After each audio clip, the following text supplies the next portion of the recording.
You're not in danger, not in motion, just in that quiet period before anything begins.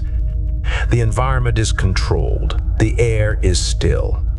Your senses soften as if you're resting in a secure military zone with engines humming far below. Tonight's tale unfolds with slow precision, guiding your thoughts gently downward. You're settled, breathing slow, everything stable. The story ahead moves like a slow patrol through empty space. Let's step into it. I can feel the ring dying through the metal around me. The bulkhead is twisted down across my legs, pinning me in a shallow pocket of space no higher than my chest. The suit insists my femurs are intact, and I choose to believe it because I cannot afford another problem. I have vacuum on the other side of the ripped corridor and a slow hiss of atmosphere fading into nothing. I have a demolition pack gone, a reactor core somewhere below me burning itself apart, and a dosimeter sliding past the high end of its comfort band. I also have time, a little of it, and the recorder on this suit still works. So I talk into the empty channel and let the system store it as a log. If someone survives this, if anyone ever sifts these wrecks hanging over the gas giant, they can hear how it ended and know it was on purpose. My name is Rian Havel, Meridian Director at Orbital Infantry once, saboteur now. I was there the first time they tried to hurt the Dark. This is the second time and the last one I'll see. The ring shudders again. The motion is slow, like a ship's groan stretched over minutes. Somewhere above me, structural supports are shearing, dumping segments of the Foundry down into the burning clouds below. I can't see it, but I can feel the flex in the deck and the way the artificial gravity stutters as the generators lose their mounts. The first time it happened, there was no gas giant under my feet, just a dead rock and a star that hardly qualified as a star anymore. The directorate called it PSR, Halo 3. To us, it was simply the pit, a neutron star with a spine gate scaffold wrapped around it, the whole system engineered to be as barren and expendable as possible. Every briefing repeated that phrase: expendable, empty. No colonists to worry about, no mining installations, no one to care if the test misbehaved. We all knew they were lying to themselves. The thing beyond the gates did not count worlds. I arrived on the pit with a squad of replacements. We had just rotated off a more conventional front, boarding colony platforms that had declared independence. That had been straightforward work, confined spaces, predictable weaponry, people who bled in normal ways. The pit felt wrong as soon as the shuttle latched to the station. The neutron star filled half the view as we approached, a white-hot marble shrouded in magnetic haze. Around it, the spine gate scaffold glowed a dull, venomous blue. The gate rails curved together into a ring that was never quite the same shape when you looked twice. Engineering said that was a visual artifact. The older hands-on gate security kept their helmets opaque and didn't look at it at all. We were posted to Array 8, a long latticework tower bolted onto the station's outer hull, sticking out toward the gate like a finger. Its job was to watch the test. Our job was to keep the technicians alive long enough to finish whatever the directorate scientists wanted to do. On the first rotation, I walked the length of the array with mag boots flexing and relocking on every step, hands resting on the rifle across my chest. The neutron star's light came in slanted, sliding through the gaps between struts, turning the dust in front of my visor into drifting specks of fire. Beyond that, the gate hung in silence, a loop of churning blue-white geometry that did not cast shadows the way it should have.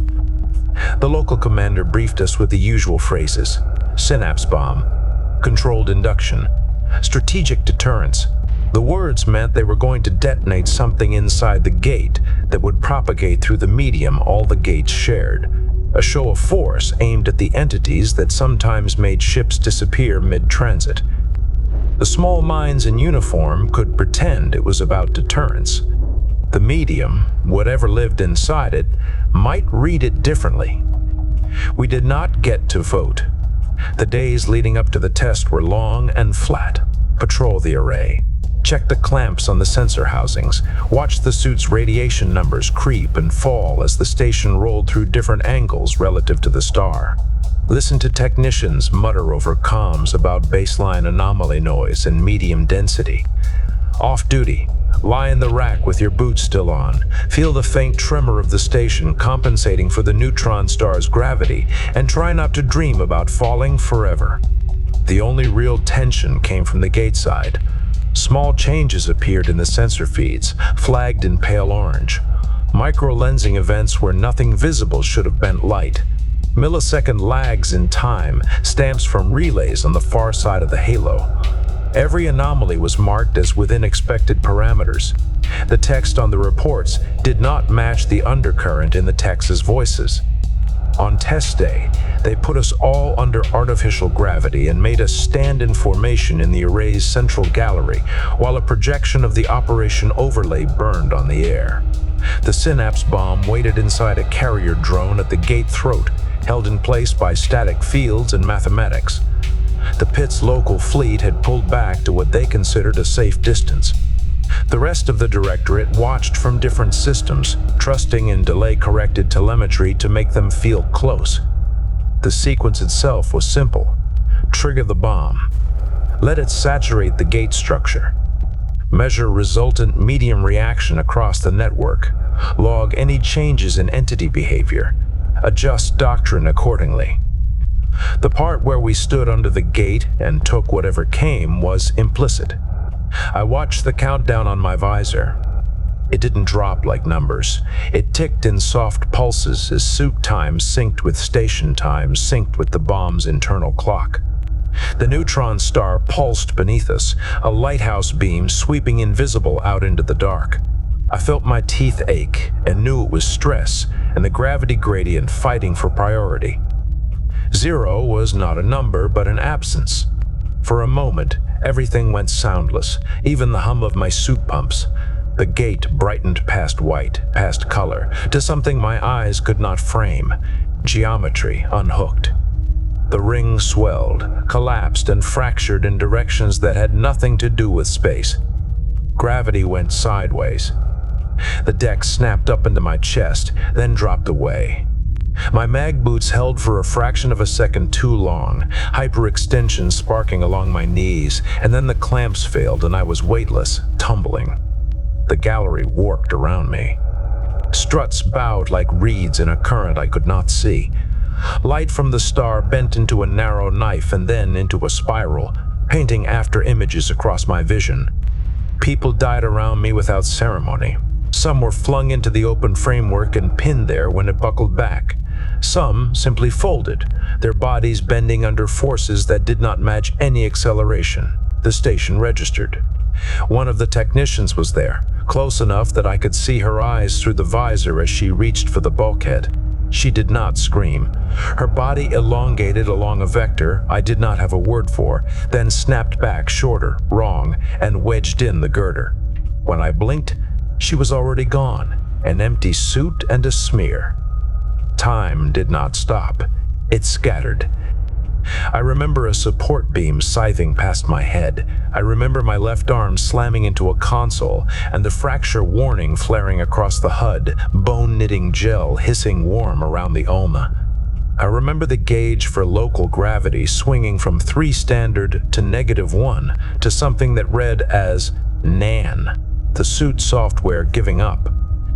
Then the log stutters. Later, long after the pit, I tried to read the raw feed from my recorder. There was a gap of 42 seconds where the suit continued to record, but nothing consistent is stored. Frames half-formed, audio compressed into a hiss like distant surf. Those seconds existed. I moved through them, did things. Other people screamed and died in them. They are gone for me, not forgotten, but never written. When the feed returns, I am on my back against a shattered bulkhead, helmet cracked, radiation alarms throttled down to keep from flooding my vision. The gallery is a tangle of metal and frozen bodies. The neutron star is still there, a hard light in the distance, but its halo is different. thicker, less symmetrical. The gate is no longer a ring. It is a broken, twisting ribbon of dull metal and flickering blue, jerking through shapes it was never designed to hold. The synapse bomb did exactly what the simulations said it would. The entities beyond the gates disagreed with the simulations. I do not remember deciding to move, but I must have, because the next clear sequence is me hauling myself along a bent ladder, mag boots latching when gravity settles briefly toward the floor. I step around a body embedded halfway into the wall, suit and flesh fused with the bulkhead where the structure and the person tried to exist in the same space. I keep the rifle in my right hand and the left arm tucked close, trusting the auto brace. The station is dying in sections. Some compartments are under 3G when I pass, people plastered to the floor, lungs crushed. Others are near weightless and full of drifting debris. The emergency lights have shifted into a color I have never seen before, which tells me that my optic nerves are not mapping properly, but I can still follow the arrows to the nearest escape node. At some point, I find other survivors. They move with the same slow, stunned care, as if their bones might disintegrate if they hurry. One has blood misting in the air inside his helmet, leaking from ruptured nasal capillaries. Another is missing a leg from the knee down, tourniquet locked, hopping along the handholds. We do not speak. The channel is full of static, not electronic noise, but something more like a low roar that software cannot parse. We reach a drop bay. A shuttle is half torn from its cradle, hull dented, one engine cowling peeled back. It is still better than staying. We climb in and strap down and let some invisible system decide that this configuration counts as a crew. The launch clamps let go. As we peel away from the station, I look back. The pit complex is shedding pieces, fragments of hull and solar arrays and antenna spines tumbling into wild orbits around the neutron star. The gate continues to convulse, spasms transmitting down invisible anchors into the medium around it. I do not know how you injure something that exists partly inside the shape of space itself, but we manage it. The entities answer. They do not do it with ships or beams or anything that clean. They answer with a change in background rules. In the weeks that follow, ships vanish more often and more abruptly in transit. Some appear again with missing hours and new scars. Some never reappear. Entire sectors go dark as gate access becomes suicide. The Directorate loses its grip on the network not through defeat in battle, but through a breakdown in the fabric of its logistics. The pit becomes a reference point in half-spoken conversations. Synapse 1, they call it. The first punishment. The Directorate's official bulletins frame it as a regrettable but necessary test. Those of us who walked out of the wreckage see it differently. I survive. The shuttle limps home on crippled drives. Medical replaces the bone in my left arm with lattice reinforcement, floods me with chelation agents, and writes down a lifetime dosage limit on my file that I exceed many times afterwards. They pin a commendation on my chest and commend me for maintaining order during evacuation, as if any of us had been capable of anything but stumbling. The Directorate doubles down. When anomalies worsen, they argue that it proves the need for more tests, more control. Colonies begin to cut ties in earnest. Some openly declare for independence, others simply stop answering hails. In the cracks, resistance forms. I fall into it the way metal rolls downhill. A colonel I once served under defects. She asks me to come with her. She uses words like responsibility, like debt. I think about Array 8 and the technician's suit folding into the girder. I say yes. Years later, I am here, under this bulkhead on the Meridian Foundry Ring, dying slowly with the taste of metal in my mouth and the afterimage of another neutron star behind my eyelids. The ring was the Directorate's last big project. When the gate network became unreliable, they pivoted resources into this system, a gas giant with an active magnetosphere that made it cheap to skim exotic particles and a stable orbit for a construction ring. Here, they built and refined antimatter in quantities no one sane should stockpile. Here, they began assembling a new gate core, smaller than the pits, more refined, designed to channel another synapse event in a narrower burst. The Resistance did not have the ships to meet the Directorate Navy in open space. What we did have were people who remembered how the pits screamed when the synapse bomb went off. People like me. We knew we had to break the ring before they finished tightening the noose around the dark. Insertion came during a storm. The gas giant's upper atmosphere seethed and rolled on any day. Our plan required it to be worse. The engineers seeded the poles with shaped detonations, nudging the weather into a spiral. When we dropped from the sky on ablative shells, the ring lay half-shrouded in luminous haze and electromagnetic static. Automated sensors would be blind. Human watch crews would see nothing but lightning. The descent crushed my chest in familiar ways. The suit's support frame took most of it, pushing blood into my brain, keeping my vision from tunneling. I watched the Foundry rise to meet us, a band of metal and composites wrapped around the edge of the atmosphere, tethered by invisible streams of force and a chain of maintenance towers. The central segment glowed with the internal light of reactors and factories. Further along, the unfinished gate core sat like a broken halo, incomplete but recognizably the same architecture as the pit's monster. Our shells struck. External clamps bit into the ring's hull. Armor peeled away. The world snapped from shrieking atmospheric entry to the dense quiet of vacuum. My suit flicked to internal audio. The countdown to breach ticked to 0. Then it was simply movement. We flowed through the hole we had made, into a maintenance corridor lined with conduit bundles and patch panels. Gravity here was light, enough to keep tools from drifting. The plan, filed in my helmet and etched into muscle memory, called for a straight push along this axis to an access hub, then a split.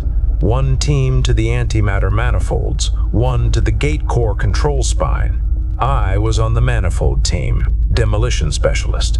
Old habits. The first drones met us at the junction. Directorate doctrine favored overlapping fields of fire and minimal autonomy. On the ring, they had adapted. These drones moved with feral efficiency, jumping from wall to ceiling on jointed limbs, muzzle flashes strobing the corridor. The first volley shredded the trooper ahead of me at thigh level, armor and flesh opening in a burst of frozen fragments. My suit translated impact threats into pulsing arcs on my HUD. I dropped to a knee, anchored the mag boots, and sent a burst downrange. Railgun rounds do not glow. They punch holes. The drone's chest imploded, trailing a spray of dark metal and fluid. Another leaped over its corpse, only to vanish as one of our rear guards detonated a shaped microcharge in midair. The shock pushed us backward. For a moment, the corridor was full of debris and vapor, and the empty, flaring outlines of fractured machines. There was no glory in it, just angles and timing. We pushed through. The hub loomed ahead, a wheel-shaped volume where multiple maintenance shafts converged. Here, the ring's gravity fluctuated as sections rotated at slightly different speeds. My stomach tried to climb out of my throat as my frame stepped from one vector to another. The deck under my boots tilted and then leveled. We split. The gate team peeled off through an access tunnel rimed with frost from leaking cryolines. I went with the manifold group, following the pulse in my visor that marked our objective. The antimatter manifolds were not stored in some dramatic containment vault. They were integrated into the ring's structure, long armored conduits running parallel to the main girders, carrying charged particles to and from the factory modules. We were targeting one of the primary junction nodes, the point where production and storage met. Halfway there, the environment changed. The ring flexed around us, not explosively, slowly, like a spine arching. Status indicators flickered across my HUD as the local gravity field recalibrated. The gas giant storm bled through the hull as a low-frequency vibration that rattled the suit's framing. Lightning crawled across the outer superstructure. Patterns picked up in the mag sensors. Our jamming had worked. The ring's control systems were stressed, dealing with external noise and internal sabotage. That cut both ways. The corridor ahead of us folded, not in any metaphysical sense, just a mundane mechanical failure. A support bulkhead gave way, dropping a segment of ceiling down into the passage. My leading pair managed to scramble around it, using ceiling handholds and floor anchor points like climbers. I followed, eyes locked on the changing geometry, trying to predict which piece would move next. Behind us, the deck peeled open. The suit logged the pressure drop as a neat line item. One moment there was air behind me, thin but breathable. The next, there was vacuum, and the route we had come by was an open cut through which I could see the gas giant's clouds tearing past below, streaked in colors no atmosphere should have. Part of our column disappeared with it, snatched away. The safety tethers we had not used would have done nothing against that kind of failure. The team leader checked head count. I saw the number update in my HUD. We were down to 5. The node itself was a sphere, 3 decks tall, layered in service gantries and control panels. In its center, a set of armored pipes converged into a multi-way junction that glowed with Cherenkov flicker inside translucent shielding. The antimatter did not sit here as naked annihilation. It circulated as dreams of energy, confined, guided, invisible, until the moment something went wrong. We were there to make it go wrong in a controlled way. We moved along the inner ring of the sphere, staying on the maintenance track, suits linked to the same demolition plan. I could feel the weight of the pack on my spine, a dense rectangle of shaped annihilation charges configured not to disperse the antimatter, but to destabilize the containment fields in a precise sequence.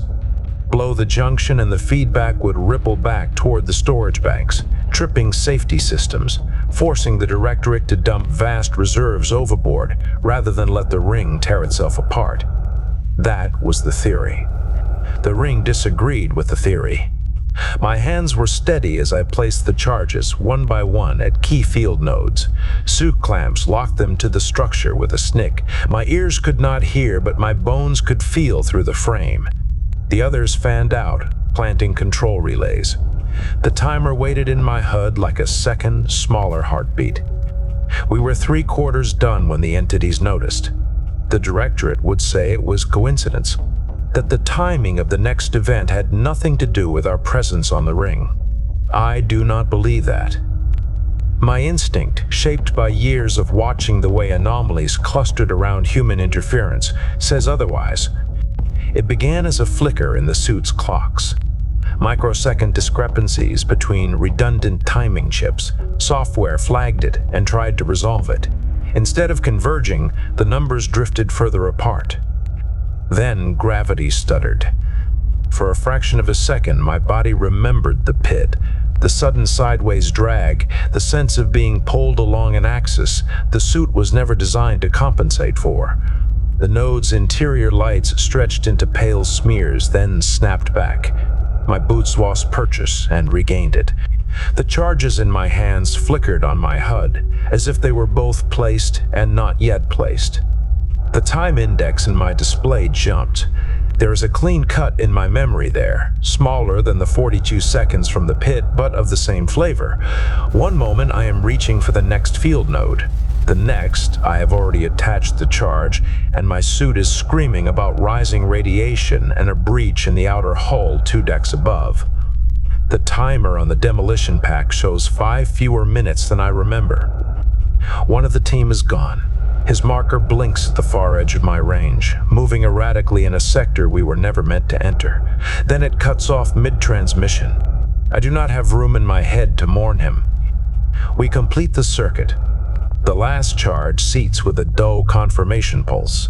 The detonation logic hands off control from my suit to a hardened core locked against further glitches. We set the delay short. There is no extraction window wide enough to accommodate caution, not with the ring flexing and the storm clawing at its edge. We run. The route back to the hub is not the same route we took in. Sections have shifted, bulkheads have warped. Drones stalk the corridors now, less coordinated than before, their pathfinding corrupted by interference. When one bursts from a side hatch, it is already listing one limb dragging, weapon mount tracking, a target that isn't there. It still fires. The rounds stitch the wall beside my head, chewing into insulation and cable trunks. I answer with a single, patient shot that punches through its core. It crumples in on itself, limbs spasming, a machine dying in confused anger. We bleed numbers again. A drone gets lucky and hits one of ours in the chest, just at the overlap of armor plates.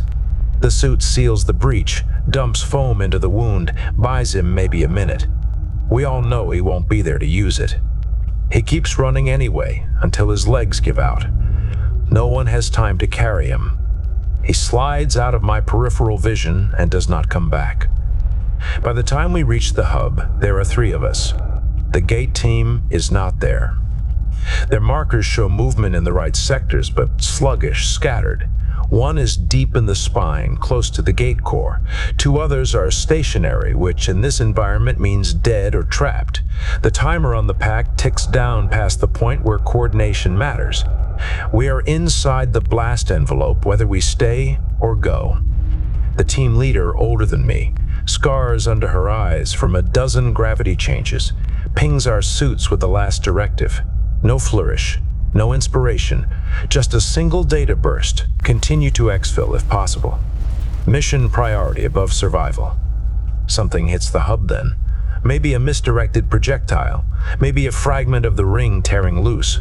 A support column shears in half, the floor bucks, the world spins. When I come back, I am here, under this bulkhead, alone. The HUD shows the other 2 as offline. The route I was meant to take to the extraction hatch is a vertical shaft now, open to the gas giant, winds whipping luminous gases past metal ribs as if the sky itself were trying to climb into the ring. The demolition timer is deep into its last minute. I could try to move the bulkhead. The suit estimates load and leverage and gives me a probability curve. It is not kind. If I free myself, I might manage 3 stumbling steps before the charges go. I do not waste strength on a gesture that changes nothing. Instead, I lie still. I watch the numbers tick down. I listen to the ring die. The first shock hits like distant thunder felt through the soles of my feet. The antimatter junction goes, converting engineering precision into chaos. The feedback pulse races along the manifolds, tripping safeties that cannot keep up. The ring's designers built fail-safes on top of fail-safes, but all of them assume a universe where time flows one way and gravity does not flicker. Today, those assumptions are weak. The second shock is closer. My HUD flares with structural failure reports. Sections of the ring are jettisoning themselves, cutting loose massive modules that tumble away into the storm.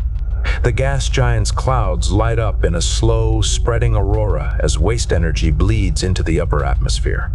Somewhere along the ring, one of the containment banks gives up all at once. The annihilation flash saturates my sensors. For an instant, everything is white, inside the helmet and out. The suit dampers cut in hard, throttling readings, saving what passes from my sight.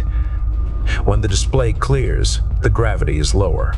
The bulkhead on my legs does not press quite as hard. Through a crack in the twisted corridor wall, I can see a sliver of the sky. The gas giant glows there, bands of color curving away, clouds boiling. Above them, fragments of the ring hang like broken beads on invisible strings, some falling, some holding in temporary orbits that will not last. Threads of light arc between them, residual energy seeking balance. The unfinished gate core is no longer a neat halo. It is a torn crescent, one side missing, the other sparking with discharges that splay out and vanish without connecting to any medium. Whatever channel it was meant to open has closed or recoiled. We hurt the Directorate today. They will not rebuild this ring soon. They have lost their last clear path to another synapse experiment. Whoever makes decisions in their dark towers will rage and send fleets and propaganda into the void, but the math is against them now. Their reach is shorter. Their fear is greater. The entities beyond the gates have learned too. Learned that we can disrupt the channels we use. Learned something about our persistence or our stupidity. I do not know how minds that large and alien think. I only know that every time we touch their medium with weapons instead of transit, the rules bend in ways that kill us exponentially more than they inconvenience them. On the pit, I thought of them as a distant force, a natural hazard with an attitude. Now, with the ring failing around me and the storm licking at its bones, I see them differently, not as gods or devils, as something like a boundary condition, an immune response.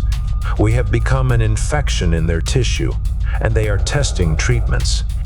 My suit's life support project's another 20 minutes at this leak rate before I suffocate or the radiation boils my organs. The dosimeter has gone past practical numbers and shows a simplified black band. I do not feel afraid. Fatigue sits in my limbs like cooled metal. The pain is there, but distant, filed under the list of sensations that no longer require a reaction. The only sharp feeling is a thin thread of satisfaction that cuts through the haze when I think of the antimatter banks venting into space, of the gate core fractured, of Directorate admirals watching their last grand project fail in real time. If this log survives, if someone finds it wedged under a collapsed corridor a year from now or a decade, I want it clear: we did this to them. The ring did not die by accident. It died because someone who had stood under the pit's gate and watched the first synapse tear the world apart chose to walk into another machine and break it. The recorder icon in my HUD pulses, steady and patient. I let my eyes close. Behind the lids, the brightness of the pit's gate shimmers, the memory of white beyond color. I focus instead on something simpler. The way dust floated in the array's gallery before the test, tiny specks turning slowly in a shaft of neutron starlight, indifferent to the bomb in the gate, indifferent to the Directorate and the entities and everything we thought was important. Out beyond the ruined ring, the gate network is still scarred. Ships will still vanish. Time will still skip. Wars will continue in pockets and streaks. Somewhere, people I have never met will sleep under unfamiliar skies, their lives altered in small, invisible ways by the fact that there is one less superweapon in the universe. That is enough. The ring groans again, a low, drawn-out exhalation. The crack of sky in front of me widens by a fraction. The gas giant's clouds churn, lit from within by fading arcs of debris and flame. I breathe in recycled air gone sour with my own sweat and blood. I breathe out slowly. The recorder keeps listening. The end. The narrative fades into the background, leaving you in a quiet sector of the night. Nothing approaches, nothing threatens, just rest.